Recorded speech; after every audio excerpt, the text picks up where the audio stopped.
Hello, I'm Gwen Edwards, and welcome to another edition of Our Lives. Am I my brother's keeper? That question is as old as the book of Genesis in the Bible and as new as the program recently launched by the administration of President Barack Obama. We've got to help you knock down some of the barriers that you experience. That's what we're here for. But you've got responsibilities too. And I know you can meet the challenge. In February, the president kicked off a new program to help young Black and Hispanic men. The initiative is called My Brother's Keeper. It will invest $200 million into businesses and nonprofits that will in turn offer opportunities to young minority men. The president said his childhood wasn't that much different than theirs. He made some bad choices without thinking about the harm it could do. Mr. Obama says he didn't always take school seriously and sometimes he sold himself short.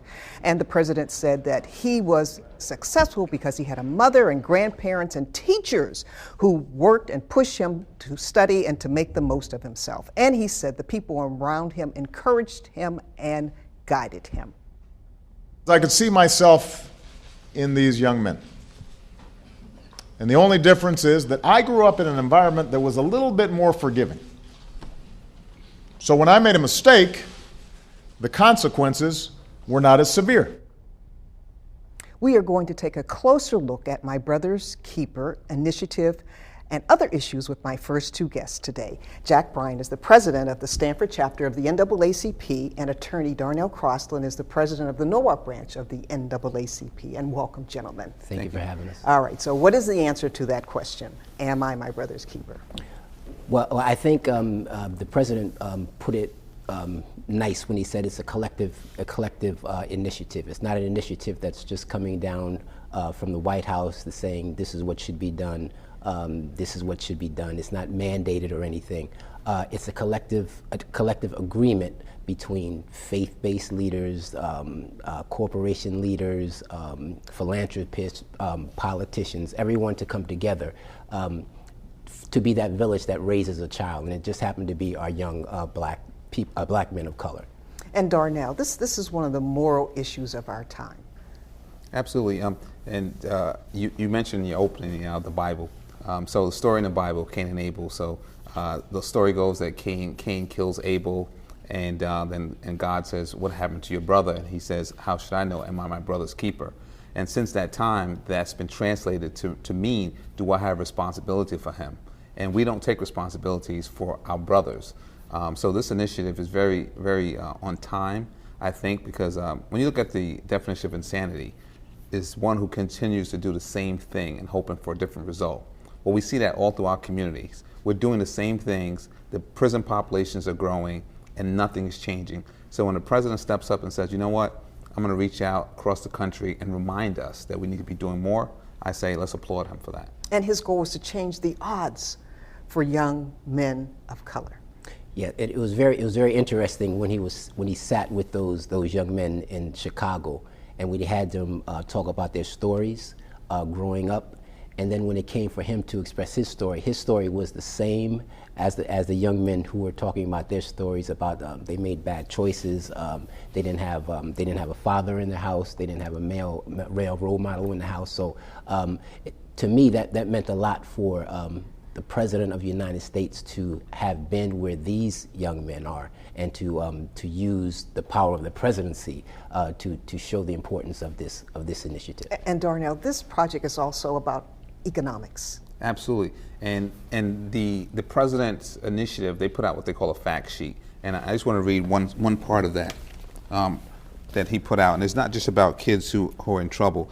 He says the data shows that boys and young men of color, regardless of socioeconomic background, are disproportionately at risk throughout their journey from their youngest years to their college years.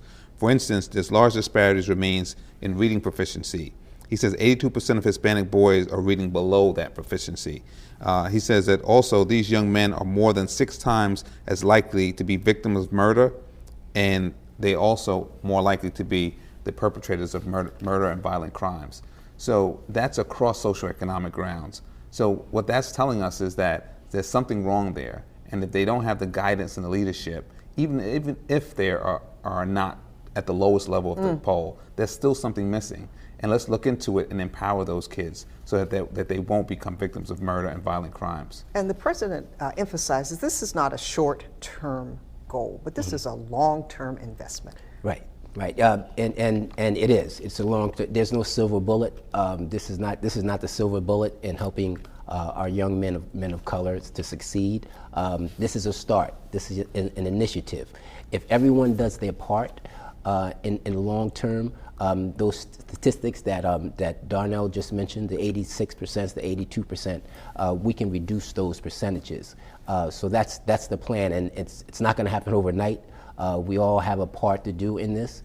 So as president of the NAACP, I'm going to make sure that we do our part. And I want you to hold that thought. Okay. Because we're going to continue this conversation with these two gentlemen. We're going to talk about the NAACP's role in this initiative, and we're going to talk about your role in this initiative and other local hot button issues. So you stay with us here in Our Lives. We'll be right back.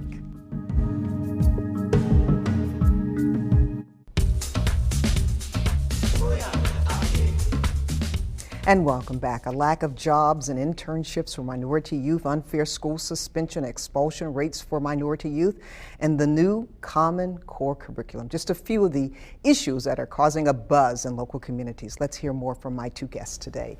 Attorney Darnell Crosland is the president of the Norwalk chapter of the NAACP, and Jack Bryan is the president of the Stanford chapter of the NAACP. Now, before we went to break, you were mentioning what the NAACP role will be in this new initiative, My Brother's Keeper.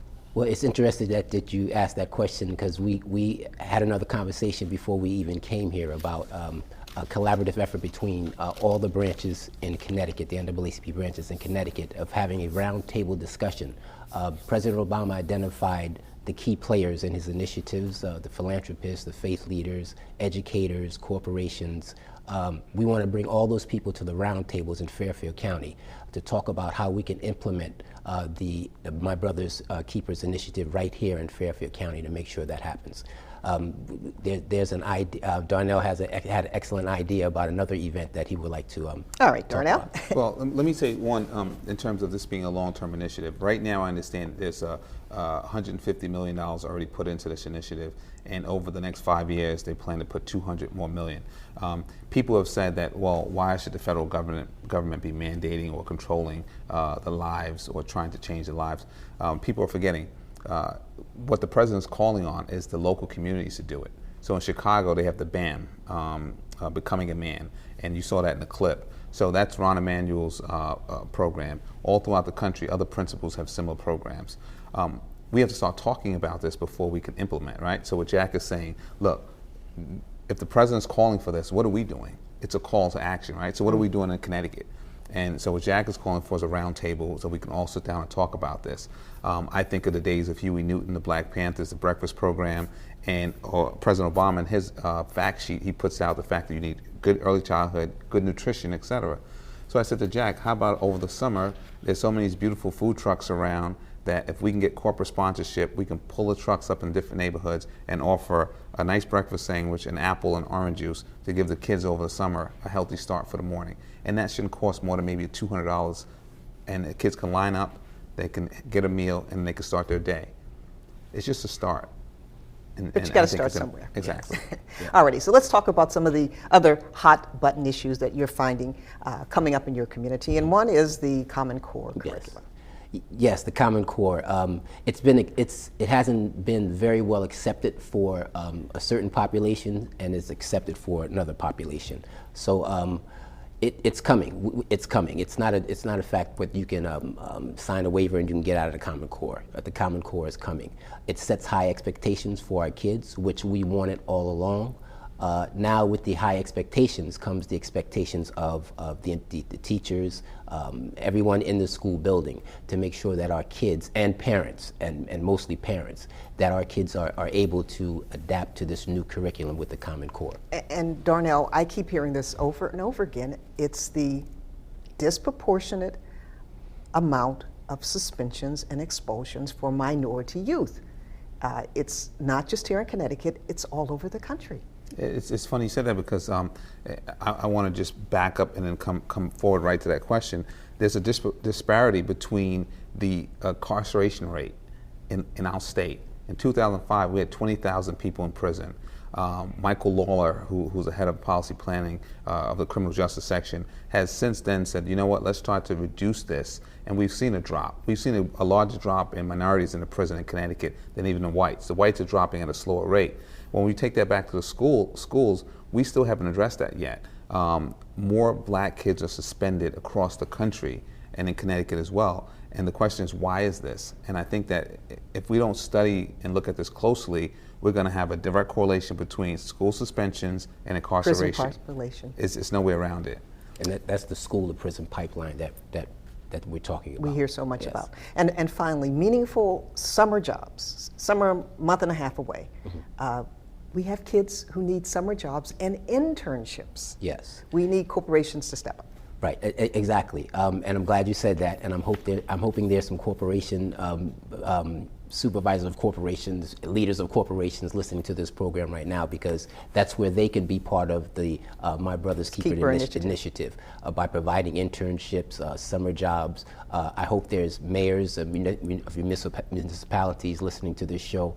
I know you may be going through some budget crunches right now, but please don't forget that one of the most important assets in the community is our young people. So they need to be included in some budgetary allotments for summer jobs. All right, well, we're out of time, gentlemen, but I want to thank you so much. We could go on and on. There's Yes. so many topics that we Yes. could definitely talk about. And we will, of course, always bring you back to Anytime. keep Yeah, an idea of what the community is talking about to you as leaders of the NAACP. thank you. Thank you. And thank you for being with us here in Our Lives. We'll continue right after this, so don't you go away.